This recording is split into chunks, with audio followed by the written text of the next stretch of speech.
I think there's a lot of stuff to Okay. take away from the playoffs. I think you get to see some of the old things play out. Like it's really hard to win young. Like winning young is super difficult, and so you saw that play with OKC, Minnesota. Even though Minnesota had a great season, their best player is young, right? So it's really tough to win that way. But I think there's some other ones to take away that are lessons that but in particular, you and me could learn because of stuff we've talked about on the show before. Number one being you can't jump the gun and you got to let stuff play out. This time last year, we were talking about how god awful the Kyrie Luka pairing was, right? And at the beginning of the year, Yeah. I was talking about how you have to, if the Mavs are anything other than complete dog water, Luka should win MVP in a landslide. I'm not sure I was proven wrong. I still think Luka played at an MVP level this year. But then you give it time to play out and look at what it's done now. Now, they've done other stuff around that, right? They have changed that roster completely. But you got to let stuff play out. And I think that's really good news, in particular for Grizzlies fans, because we're yet to see a lot of this stuff play out. And even in a small sample size, it's been really successful. And we've had this core now since Ja came in for 3 years, pretty much. Ja, Bane, Jaren have been playing together for about 3 years now. Right. They're yet to share the court all the time together. They're yet to maximize what they can do together. Yeah. Like the experiment is still playing itself out. One or the other's been hurt all the time, it feels like. They haven't really paired up all the time. That bodes really well for the Grizzlies because your core is yet to let that experiment play out. But in my opinion, it's already done well in a small sample size. So I'd love to hear your thoughts on that, but I think that does pertain to the Grizzlies in a big way. Yeah, so I was actually watching No Bluffing podcast this week, and obviously Chris and Evan are very good. They had DeMichael Cole on, and they were just discussing a little bit and asking DeMichael, who is, dude, phenomenal, man. He does such a good job with being relatable, and I don't say that in any kind of negative way. Like literally, like you could see yourself like hanging out with him and talking. And he doesn't seem like this brainy dude that's smarter than you, wants to throw out the big words, like literally just like can relate to you and get on your level. Listen, Even though he is smarter than you. I need that, and I appreciate that. Exactly. But I will say that Gino Auriemma just at 70s signed a 5-year deal for a lot of money. Good God, breaking news. I will say that, yes, it is a lesson learned from like kind of maybe pausing and like letting it play out. But I do know that you're okay to like kind of speak on, like, let's say the Kyrie thing, for example. Dude, Kyrie was in La La Land, like going crazy, saging buildings, like doing the weirdest stuff. It should not have worked. But internally with Kyrie, something changed. If that Kyrie was in Boston, if that same Kyrie was in Brooklyn, I can't say that we would have said that. But he was off mentally. And I'm not saying in a negative way at all. He just seemed like he was going down a path that honestly was not conducive to winning. And that's where I don't think we're wrong on that. I think he changed so much and he took a back seat to Luka. And I think he's the main reason that team is good. I love Gafford. I love Lively. I love the pieces. I love PJ Washington, all that. Great. It's all about Kyrie. Kyrie is a magician with the ball, but also he's matured to the point where if Luka's going, he steps back. When Luka's not in the game, he continues to push the offense. And so all love to the entire team, but it really has been internally with Kyrie changing, and I think that's been big. Yeah, for sure. And Kyrie's been a huge part of that. I will say I saw our guy Austin in the chat brought up Gafford as well. You just talked about Gafford. I'm still not huge on Gafford, man. He's been defensively, he's been really good. I think he has been able to protect the paint really well and anchor the defense. Anything outside of paint protection. I was texting back and forth with you. I'm like, how many times is Gafford going to drop back into the paint and leave Anthony Edwards a wide open three? It drove me nuts the entire series. So jury's still out on Gafford, although he has obviously contributed to this run. Well, on that, I will say that him in his role, perfect, Sure. right? 20 minutes. So a little bit of what I've been watching with the Mavs, I've watched almost every single game that they played. They have two guys that split one position, and it's literally 1-for-1. Two guys, they split 48 minutes outside of maybe a minute or two, depending on if they're getting somebody rest or not. But it's Lively and Gafford, and whichever one's hot, whichever one's playing well in that matchup that night, not even the whole series, that night they roll with.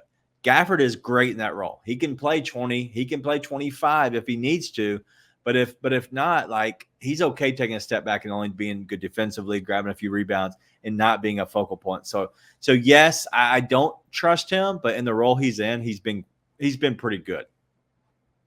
When you break it down to just his role, yeah, for sure. But I mean, let's not pretend that when Lively got hurt, we weren't like this series might flip with him off because he got to switch to Gafford, right? Not just Gafford, but then you go to Powell and trying to get Kleber to fill up those roles as well. Kleber, sorry, I always call him Kleber because I'm from Tennessee. At the same time, like, the jury's out on Gafford. That's beside the point. Again, that's not my point. Yeah. But I think even with that, you could relate it to the other side of the Western Conference Finals. And granted, it did not look good at the very end there, but the Gobert thing ended up working out for them all the way up to the Western Conference Finals. Yeah. And you can think what you want about Gobert. We're not big Gobert fans here. I didn't think it was right for them to cook him about getting cooked by Luka. Like, no one's guarding Luka in that position. As soon as they got that, I was like, why are they leaving Rudy Gobert alone? We did talk about the fact that I think Gafford and Lively went like 14 for 16 in the paint that game. And we're like, okay, that's more of a condemnation of Rudy Gobert. All that to say, that roster got them to the Western Conference Finals because of the size, and Gobert was a big part of that. Yeah. And you don't have to like it. I don't think Gobert is a huge defensive menace outside of standing in the paint. At the same time, you let that play out another year. Look where he got him. Got him to Western Conference Finals, regardless of how it went in the actual Western Conference Finals, which, by the way, that every game in that series was extremely close other than the last one. So it wasn't like it was some kind of like, oh, the Mavs blew them out every game. No, they won 4-1, but it was a heck of a series the whole way, a heck of a game every time. So little stuff like that, I think you see these teams like Denver. Denver played together for forever. I think we both believe that if Denver had gotten past Minnesota, they're probably beating Dallas, and they're probably in the finals right now as the favorites against Boston. That's a team that let it play out for a while. Boston is in yet another conference finals/finals. Like, they've let their teams play out for a long time. You got to let stuff like this play out. And so I think Grizzlies, rightfully so, want to see a lot of moves made to push towards contention, more so this year than others. I think everybody's sort of at a consensus they're in win now.